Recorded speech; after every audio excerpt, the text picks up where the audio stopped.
been with you all along. Hey, ladies and gentlemen, this is Trey Michael. And this is Starla Michael. And today we want to talk about the topic of why the light needs the dark. That's right, everybody. We're here to let you know that we live in a dualistic world, and with two polarities. One polarity is a light side, and the other one is the dark side. So what we're here to tell you that we've learned is that they both have to exist. They're gonna exist, and that the light needs the darkness. And we're gonna explain that topic in full. Hey, let's dive deep into this one.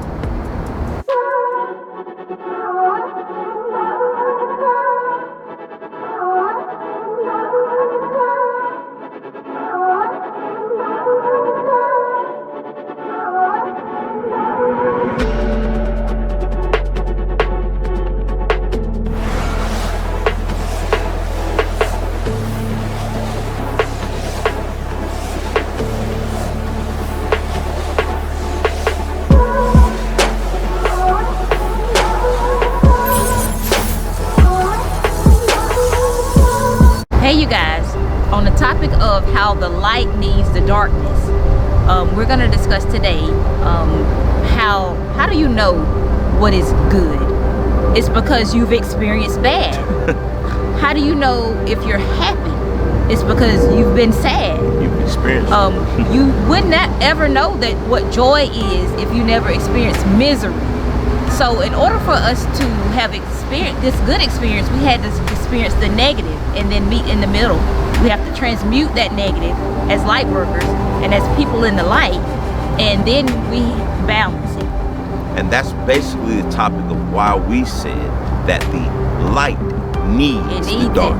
Needs it. Listen, you guys, this topic came to me and my wife last night when we got a comment in our comment section. And they were basically talking about people that do negative things to you. Oh yeah. It was a group of people that they call gang stalkers, which again, that's a whole completely another topic. And what we were explaining to the gentleman was simple. He said, those people consciously know that they are doing bad. That's right.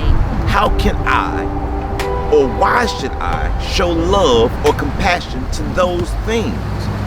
And the way that I explained it is similar to this. Listen, you guys, we came on planet Earth to experience duality. That's right. Black, white, up, down, rich, poor.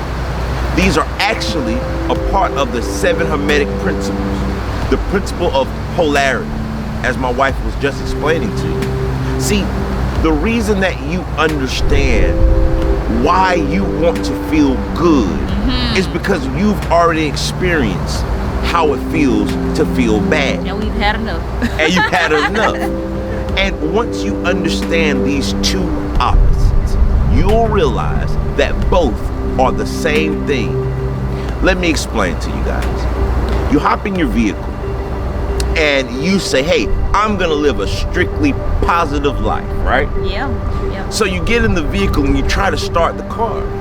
The car will not start because everything in that battery is positive. See, it took the positive electrons and the negative electrons to create energy. See, it's not about being good or bad. It's about finding the balance in the middle. That's right. Which is basically what yin yang was expressing to us. It said that in this dualistic reality, you're going to experience both things. From those experiences, it's up to us to transmute that negative, since we are the light, to take that negative in, to learn from that aspect of us. See, listen, you guys, any person that says they're good, I guarantee you they're good, not because they were born good or positive. It's because they made a decision to say, hey, I don't like the negative aspect of reality. It's a choice. It's a choice. Which reality do you choose to experience? And then we also have learned that that resistance or that negativity can only make us stronger. Hey, think about it, right? How can you get stronger without resistance? You have to have it. It has to be there. You guys, we formulate muscles in our legs because gravity, it resists us. And every time that we walk, our muscles become stronger. The reason that me and my wife were saying that we need the darkness It's quite frankly, you need that negative energy to level up. See, there is no testimony without the test.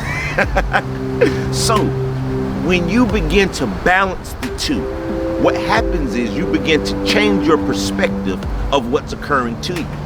You no longer look at it as, oh, here we go again. There's those negative people. Negative, right. You look at it as now the opportunity for you to prove to yourself that you are that positive light energy that you say you are. And from doing that, what happens is those negative people need you as well. That's right. See, the universe gives them opportunity after opportunity to change their ways based upon you holding that space of positivity to allow them to transmute that energy as well so that they can balance themselves out. Listen, you guys, how do you stop a fire?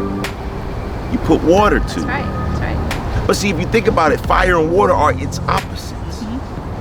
If you want to make grass grow very well, you burn the grass. See, if you take away all of the polarities or all of the opposites in reality, male, female, they make babies together. Up and down. How do you know which direction is down if you never knew where up was? That's right. How can you know where left is if you didn't know where right position was? What we're expressing to you guys is something that is complicated if you choose to stay in that dualistic mentality. If you choose to stay in the mentality of judgment. See, it's so easy for us to point that finger at the other person because what they're doing is negative, instead of perceiving it that, hey, if I'm experiencing this negativity, this other half of me right now, what am I to learn from? That's right. What am I to learn from it? We've learned to embrace the darkness because it can only make you stronger. It will make you stronger. It does make you stronger. We'll live in proof. Hey, listen, and I wanted to say this to you guys too.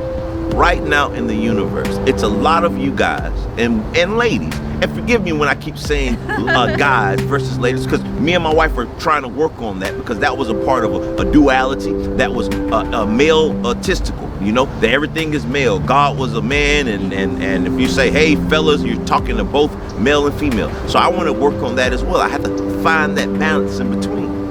But I wanted to say this to you guys. Right now, a lot of people are waking up. They're having a spiritual awakening. And a lot of things that are occurring to them right now, they're perceiving as bad. We're here today to tell you that in order to make it to heaven, you must first go to hell. That's right. Hell on earth.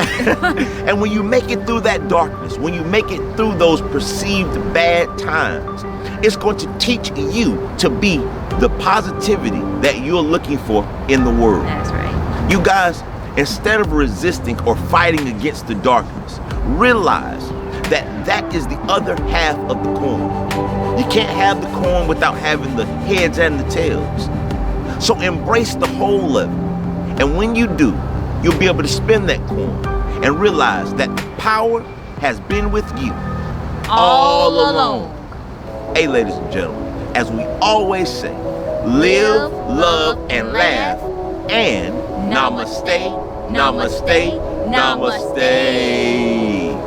Peace. Peace, everybody. Hey, stay in light.